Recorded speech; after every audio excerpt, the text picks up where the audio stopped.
Sierra Leoneans condemns the rape of 5-year-old Khadija Sakor. Retired Major Alfred Palo Conte for the first time start to testify at the High Court. The head teacher for the Military Magai School for the Blind talks about their challenges on the radio teaching program. Now let's join Maria Amaria Bangura for the full news. Hello and welcome to Newswatch Online TV News Hour with me, Marian Amaria Bangura. Citizens of Sierra Leone gather in hundreds to protest against multiple rape and the death of a 5-year-old girl. As it was vividly seen today, some citizens of Sierra Leone have strongly condemned the alleged rape of a 5-year-old girl, which as a result led to her death by protesting at the State of Freetown. Based on information gathered so far, the victim lost her life as a result of multiple rape, as a post-mortem result shows.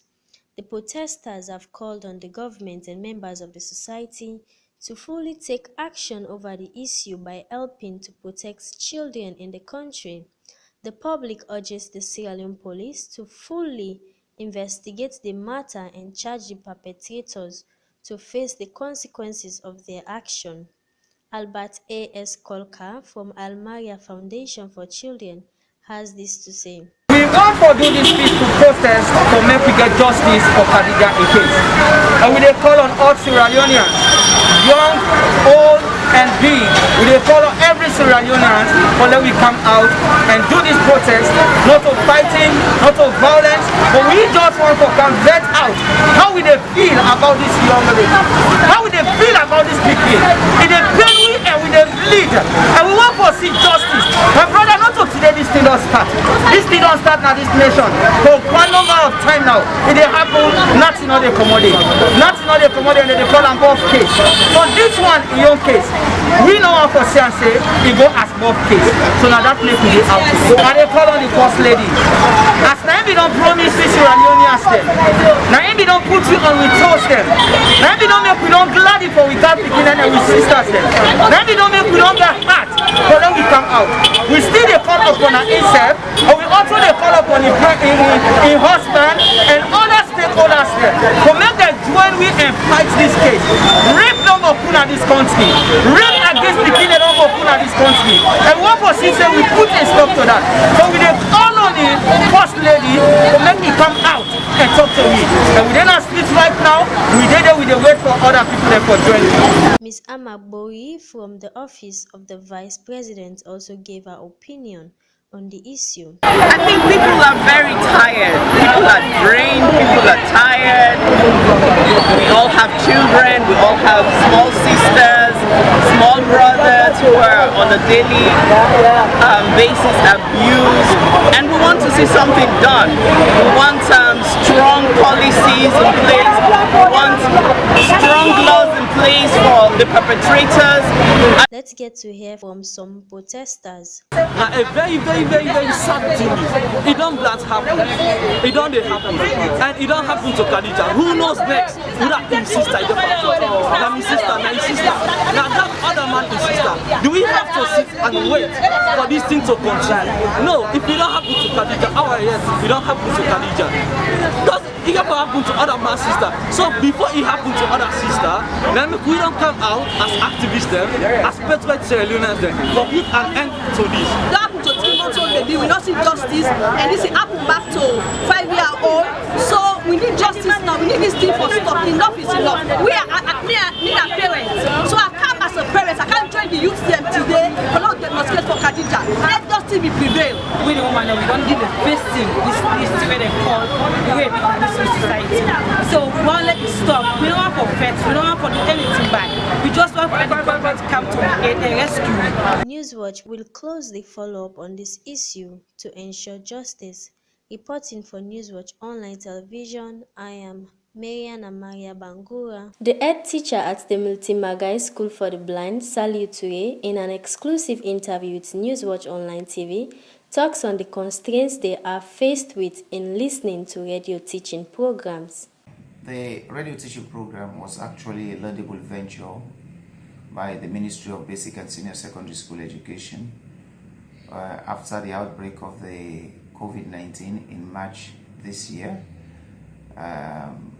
To us, as blind and visually impaired people, and we saw that was good. It's just for us to get our radio and tune it to the particular station that is broadcasting the teaching, and we'll be able to listen and understand well. But I mean, we also have constraints. Some of our children are in the provinces and could not reach the particular channel, and also when some of the teachers are teaching, we also think some of them are not spelling all the words. Mind you, these are blind and visually impaired children who, for most difficult words, they want them to be spelled, and some teachers sometimes don't read slowly for us because we are using Braille. So to use the Braille, to copy with the Braille is difficult, and those of the children were using pen and book. So for us, we need some time. We need the teaching to go a bit slow than how it is, so that we'll be able to get every sentence, every word, and everything that is being taught on the radio. The former Minister of Defense, retired Major Alfred Paulo Conte, that was charged with treason and other count charges, starts to testify for the first time in High Court. Justice Alhaji Momoja Stevens has allowed all witnesses to testify as he wants justice to be served. In line with this, the accused, retired Major Paulo Conte, when testifying said he visited the State House due to the call he received from the former Chief of Staff of the National Ebola Response Center, Major David Taluva, that the draft document has been requested by His Excellency the President and he was ready for the presentation. He continued that he arrived at State House 8:30 in the morning, where some young men showed him a parking space and offered to wash his car. He accepted but decided to take along with him the brown bag which contains his personal weapon. He said he did not go through the metal door but straight to the security and handed his bag voluntarily, pronouncing, "It contains my personal weapon, keep it for me." He continued that he had the weapon to protect himself as he had been attacked before by ex-combatants, and also when he became Minister of Internal Affairs, he decided to wage war on unlawfulness and indiscipline of clique boys, especially in Western area. He further said after the 2018 election, all his security personnel were withdrawn, which was not the practice or norm of the Ministry of Defense. Consequently, he felt the need to carry a personal weapon. After the testimony of the accused, the judge, Justice Alhaji Momoja Stevens, asked the state to cross-examine the accused, but lawyer Adrian Fisher suggested that the cross-examination be done on the next adjourned date, which is Tuesday, June 23rd this year. Reporting for Newswatch Online TV, I am Lucy Bangura. Let's go for a short commercial break. We'll be back later.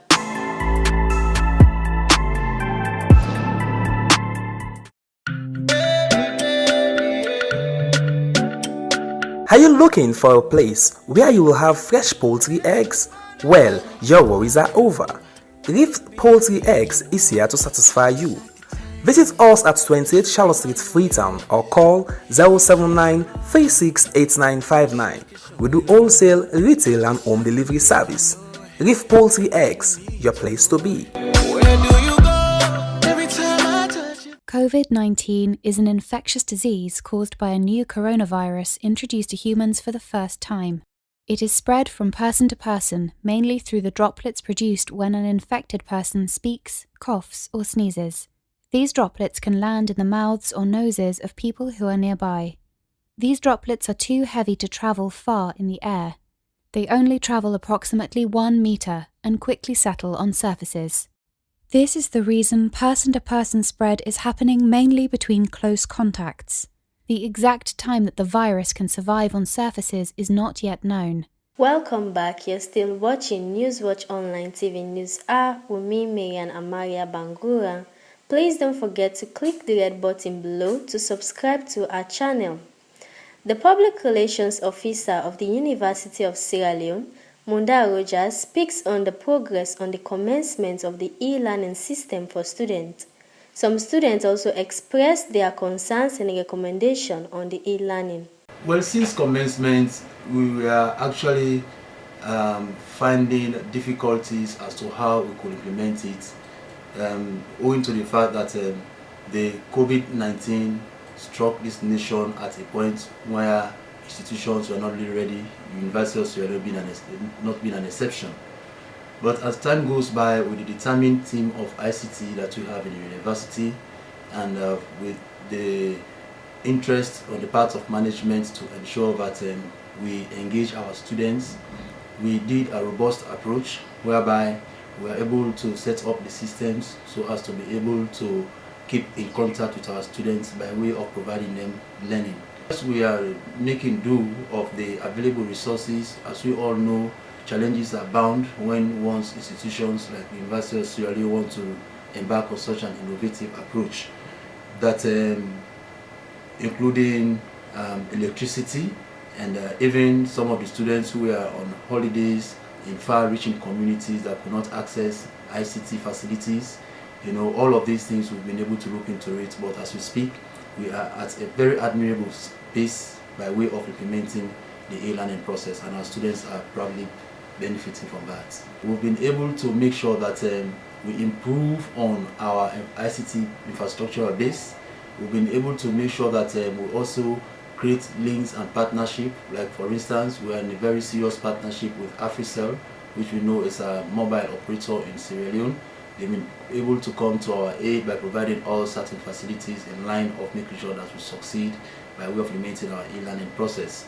And then all of these have yield us very good dividends, because all what we were trying to achieve is almost achieved at this particular time, whilst implementation is still moving on.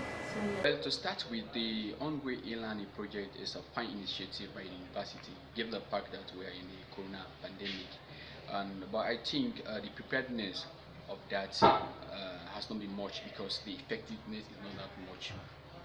Basically, we are not using it as a student for the most part, and we are using some other platform, not the package proposed by the university administration. When you access the app, first it's very much difficult to access. When you have access to it, you find out that your personal information are complete mismatch, and that itself is a whole difficulty. And also, we have not been using the app as a way of passing information from the lecturer to the student because of these difficulties. I think it has to do with consultation and engagement again. I think the university needs to go back to the drawing board, try to watch out the app, try to get correct information of students, and try to see how we can actually encourage the lecturers to actually use this medium to actually pass on information, and also the students also, because it's pretty more difficult. There are some lecturers, they don't have time for this modern communication, so it's really difficult. For our own department, LLB 2, and we are doing online teaching. We have some lecturers who do pass information through WhatsApp, audio, and the likes. But to use the university portal, no, we have not been doing that, especially for LLB 2. Okay. Well, for me, in my department, we should have started by now, because our lecturers told us, but it is not effective somehow, so we could not do much of our lessons up till now. It's a bit nice, even though there are some disadvantages, because for students having smartphones, I think they will make it up to the online class, but there are lots of students without smartphones, so it will be a little bit difficult for them. But as for now, I think it's necessary, because we are not going for classes now, so it's necessary really we have classes online, even though it's advantageous to some other students. But I think if really the administration want an effective learning, one, they have to improve on the system of learning they've introduced, because it's not effective. Sometimes you go, you won't see much of what you want. So they need to improve on it and provide more internet facilities on campus so that students will come and benefit. The Society for Democratic Initiative is concerned and worried about the persistent report and increase in rape cases across Sierra Leone. We are also saddened by the recent despicable rape and murder of 5-year-old Khadija Sako in Freetown. We extend our heartfelt condolence to the family of the deceased, Khadija Sako, for the irreplaceable loss of their daughter in such a manner. We are also aware that the Sierra Leone police have made several arrests of peaceful protesters today, June 22, 2020, who were detained at both the Central Police Division and at the CID headquarters in Freetown. The Society for Democratic Initiative therefore calls on the following. The Sierra Leone police must note that citizens have the right to freely assemble in order to express their voice on national issues. The Sierra Leone police should unconditionally release the protesters and provide police assistance for such a spontaneous assembly.